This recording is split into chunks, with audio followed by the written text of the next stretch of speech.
Saudara, kemarin putra bungsu Presiden Joko Widodo yang juga Ketua Umum Partai Solidaritas Indonesia, Kaisang Pangarep, datang ke KPK untuk mengklarifikasi soal jet pribadi yang ditumpanginya ke Amerika Serikat pada Agustus lalu.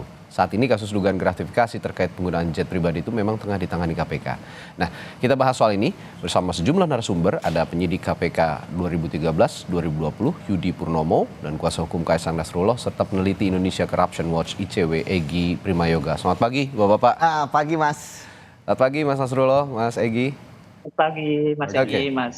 Saya ke Mas Nasrullah dulu. Klarifikasi apa saja yang disampaikan Kaisang kemarin di KPK, Mas Nasrullah? Ya, terima kasih Mas. Ya. Intinya kemarin kami datang bersama Mas Kaisang untuk menyampaikan klarifikasi terkait isu gratifikasi yang selama ini beredar.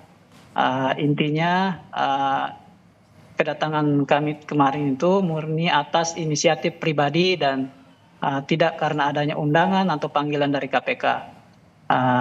Lalu pada saat pertemuan tersebut Mas Kaisang menjelaskan tentang perjalanannya ke AS adalah menumpang atau nebeng private jet temannya.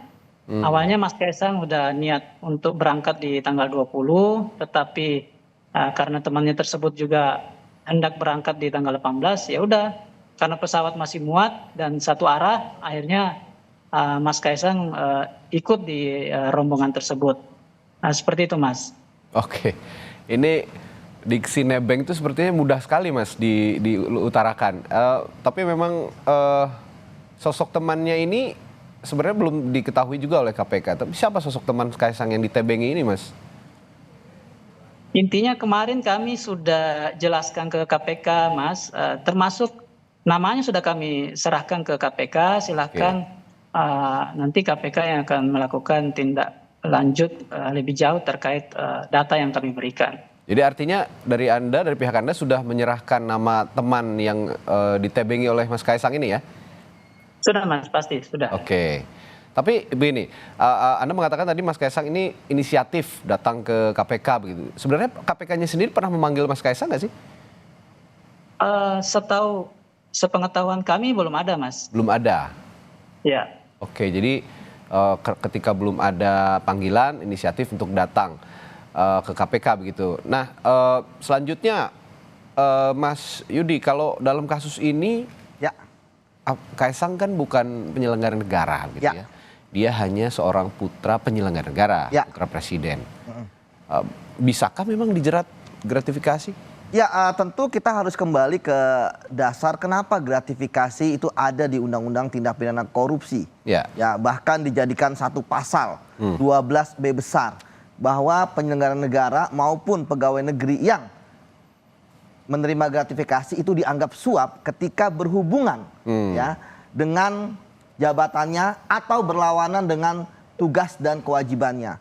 Artinya apa? Artinya kita harus melihat bagaimana modus-modus korupsi yang terjadi saat ini kan nggak langsung ke penyelenggara negara maupun pegawai negeri, tetapi melalui berbagai macam ya, terutama adalah orang terdekatnya, circle terdekatnya, baik itu karena hubungan semenda gitu kan, maupun hubungan lainnya gitu, baik itu anak, baik itu istri, orang kepercayaan. Jadi saya pikir kasus ini kan adalah sebenarnya sederhana, simple ya, bahwa ada dugaan penggunaan pesawat pribadi ya yang dilakukan oleh seorang anak penyelenggara negara ya, itu kemudian tentu harus ada kewajiban untuk melapor.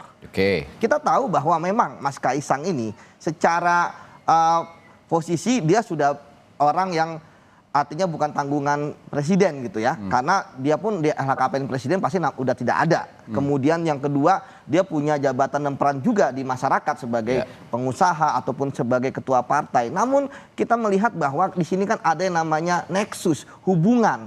Ya, apakah kemudian dia melakukan seperti itu karena memang posisi dia atau memang karena posisi presiden? Inilah yang menurut saya harus dijernihkan. Saya pikir apa yang terjadi saat ini kan karena ada keterlambatan untuk kemudian mengkomunikasikan kepada publik ini seperti apa. Ingat loh, kalau kita bicara gratifikasi itu adalah pemberian apapun. Namun apakah dia pidana atau bukan, itulah kenapa ada dua hal yang penting. Ada batas waktu 30 hari kerja untuk melaporkan agar dia tidak berubah menjadi gratifikasi yang bisa dipidana dan menjadi ditambahkan pasal suap. Ya. Kemudian yang kedua, ya, bagaimana supaya gratifikasi ini ya itu bisa clear. Ya, jadi saya pikir saat ini yang terjadi adalah apakah itu adalah gratifikasi atau tidak, bola itu ada di tangan KPK, Mas. Dan kalau melihat perjalanan kasus ini, saya melihat KPK seperti ragu-ragu. Entah apa yang ada di benak KPK. KPK itu punya pedang loh. Pedang itu undang-undang tipikor, undang-undang KPK, tetapi mereka seolah ragu untuk menggunakannya. Sama seperti di awal kita lihat. Tadi ada hubungannya dengan yang disampaikan oleh Mas Nasrullah ya. Bahwa KPK kan dari awal kita lihat gamang. Mau manggil, mau ngirim utusan, mau apapun, ya. Kemudian tiba-tiba ada pernyataan nanti di Direktorat PLPM gitu ya. Padahal kemudian ketika Mas Kaisang datang, kan pertama atas inisiatif pribadi. Saya pikir itu mencoreng muka KPK. Ya kan? Kemudian yang kedua, ya Mas Kaisang melaporkan sebelum 30 hari gratifikasi. Artinya pidananya hilang. Ya kan? Kemudian yang ketiga, KPK kok udah men-statement bahwa dia akan melakukan di bidang PLPN. Tapi ketika Mas Kaisang datang menerima laporan gratifikasinya. Saya pikir sekarang Mas Kaisang ya kewajibannya sudah dilakukan. Sekarang tinggal KPK ini mau dibawa kemana? Bola panas yang terjadi seperti ini. Begitu Mas. 30 hari kan berangkat tanggal 20, berarti 30 hari memang belum 30 hari ya sekarang. 18 kalau saya hitung sekitar akhir September ini.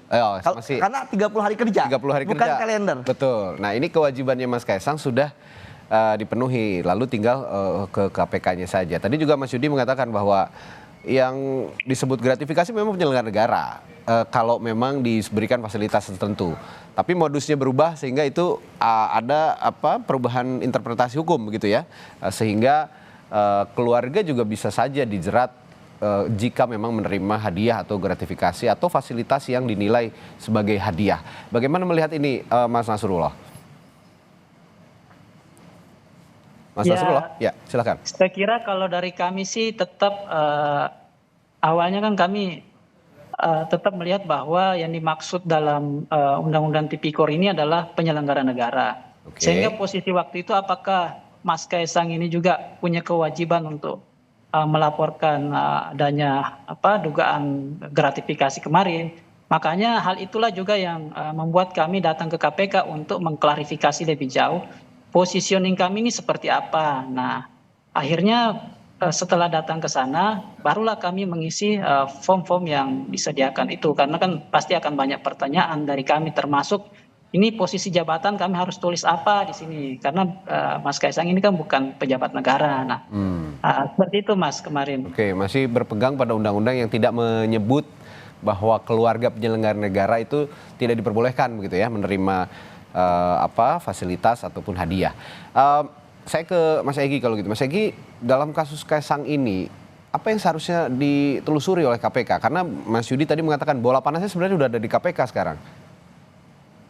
Ya, yang pertama saya tegas aja bahwa kita tetap harus menjaga kritisisme dan kemarahan ya, jangan sampai hilang. Kenapa? Karena kedatangan Kaisang ke KPK sama sekali belum menyelesaikan permasalahan.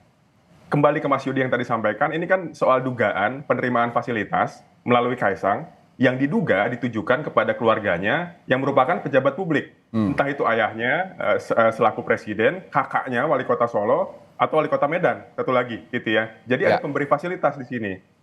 Yang disampaikan adalah temannya, tapi temannya siapa? Itu tidak dijelaskan sama sekali kepada publik.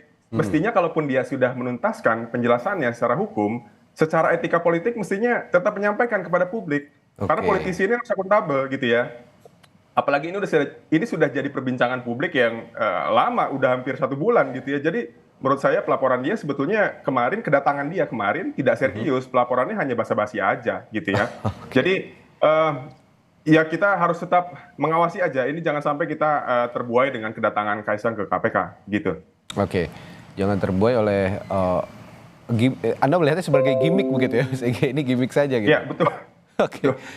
Mas Yudi, tapi Pak Pahala kemarin mengatakan ini juga menjadi tanda tanya publik kemudian hari, saya yakin.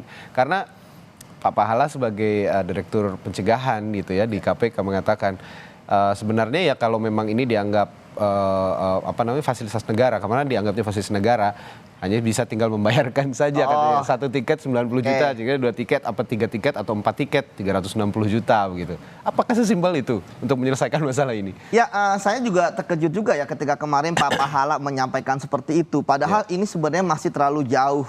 Laporan Mas Kaisang tentu kita hormati. Kita tahu bahwa ada asas praduga tidak bersalah.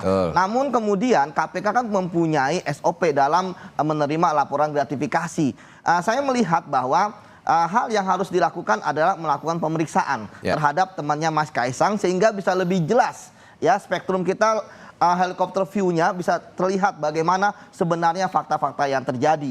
Jadi kalau saya melihat kemarin kan ada inisial Y gitu ya. Ya saya pikir itu yang harus ditelusuri oleh KPK ya. Artinya harus dipanggil kemudian ditanyakan karena kan untuk menguji alibi dari Mas Kaisang bahwa beliau nebeng seperti itu. Kemudian juga itu pertama. Yang kemudian yang kedua, memang ketika menerima laporan gratifikasi, KPK punya 2 hal yang sangat penting ya. Apakah terhadap laporan gratifikasi itu KPK akan menentukan statusnya sebagai milik penerima atau kemudian menjadi milik negara. Kalau milik negara, tentu ya KPK harus mengukur, apalagi ini kan sudah digunakan. Ya, kalau misalnya makanan bisa dihabiskan gitu ya, tapi kan ada nilainya. Yang tentu saja saya kemarin terkejut juga pernyataannya kok nggak apple to apple ya antara pesawat komersil walaupun kelas yang bisnis atau super class ya disamakan dengan pribadi ya. Andai kan nanti ya misalnya jadi milik negara dan kemudian harus diganti, saya pikir harus dihitung. Makanya kenapa KPK harus memanggil ya yang punya pesawat supaya bisa melihat rutenya kemana, kemudian afturnya habis berapa, siapa aja yang ada di pesawat tersebut, ya kan ada manifestnya, ya kan ada rute perjalanan.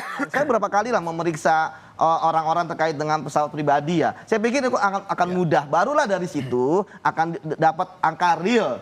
Ya kalau kita bahasa ini ada harga pokok penjualannya dari harga pesawat dari misalnya Indonesia ke Amerika. Di situlah kemudian baru bisa dianalogikan, oh begini loh sejumlah inilah yang kemudian harus dibayarkan jika memang itu milik negara. Tapi saya pikir masih terlalu jauh seperti itu. KPK punya waktu 30 hari walaupun saya melihat sepertinya ingin dipercepat juga ya, 3 atau 4 hari. Saya pikir kalau misalnya KPK tidak memanggil yang bersangkutan ya sebagai pemberi gratifikasi gitu ya, yang saya lihat sebenarnya pemberi gratifikasi itu tidak dipidana, ya kan berbeda dengan pemberi suap. Artinya tentu KPK sudah mencoba untuk ini ya mengklarifikasi ya harusnya ya. Kalau KPK nggak mengklarifikasi terhadap yang memberi itu justru aneh. Nah ini menurut saya saran saya kepada KPK. Ya, saya kemarin juga menyampaikan kepada teman-teman pers gitu ya, ya periksa aja. Kalau memang ternyata betul alibi dari Mas Kaisang ya sudah, silakan KPK menyatakan. Tapi sekali lagi bahwa bola itu ada di tangan KPK, Mas. Dan tim liputan kami juga sebenarnya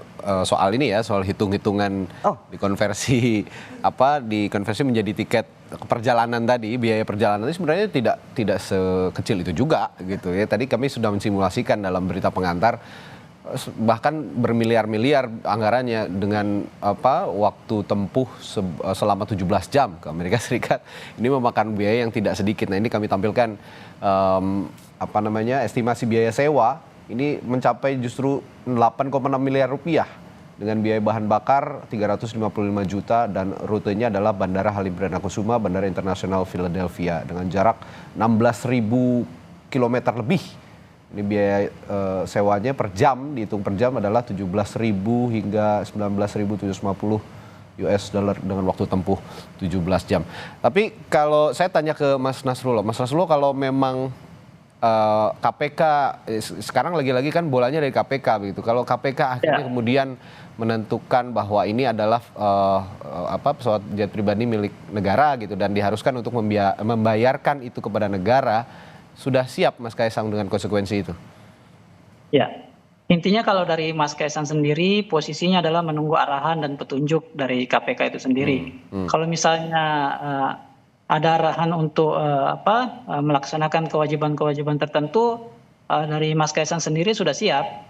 Nah sekarang tinggal kita menunggu penilaiannya KPK seperti apa terhadap apa yang kami laporkan kemarin. Oke. Gitu Mas. Oke. Mas Egy, ini tanpa kita mencari mencari celah atau mencari salah begitu ya. Tapi sebenarnya dalam konteks ini, dalam kasus ini, masih bisa dijeratkah seorang Kaisang Pangarep ini? Ya, seperti yang disampaikan Mas Yudi bisa tadi sebetulnya ya. Tapi bagi saya yang penting di sini adalah KPK harusnya serius menggali apa yang disampaikan oleh Kaisang. Jadi tidak menerima mentah-mentah keterangannya yang disampaikan kemarin. Kemarin dia menyampaikan nebeng, tapi yang punyanya juga tidak ikut. Itu kan pelecehan akal sehat publik sebetulnya. Jangan langsung diterima mentah-mentah. Tiket tadi sebesar 90 juta, yang nggak wajar, mestinya kan jauh lebih besar daripada itu. Atau tadi juga anak penyelenggara negara yang dilaporkan. Gimana dengan kakak-kakaknya gitu ya? Kakaknya itu kan menjadi wali kota juga di 2 kota. Bahkan perusahaan yang disebut oleh publik itu buka kantor di Solo.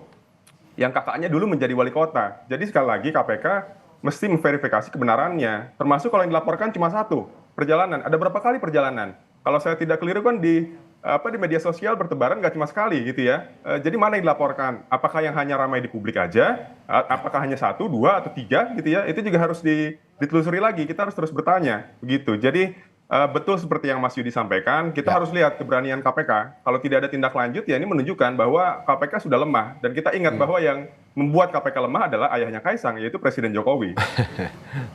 Ini yang kemudian straight to the point gitu ya. Kalau memang membuat KPK lemah ya berarti karena posisinya seorang Kaisang Pangarep sebagai anak Presiden Jokowi.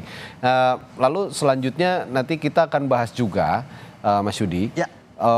Kalau tadi kan Kaisang ini diduga menerima fasilitas atau hadiah lah katakan begitu. Ya. Tapi si pemberi fasilitas ini sendiri apakah bisa juga KPK memanggil? Karena tadi juga namanya sudah diberikan ke KPK kalau kata Mas Rasrul. Apakah nanti bisa diperiksa juga oleh KPK dan bagaimana mekanismenya? Saya akan tanyakan pada Anda tapi setelah jeda ya Mas Yudi. Di Sapa Indonesia Pagi tetaplah bersama kami.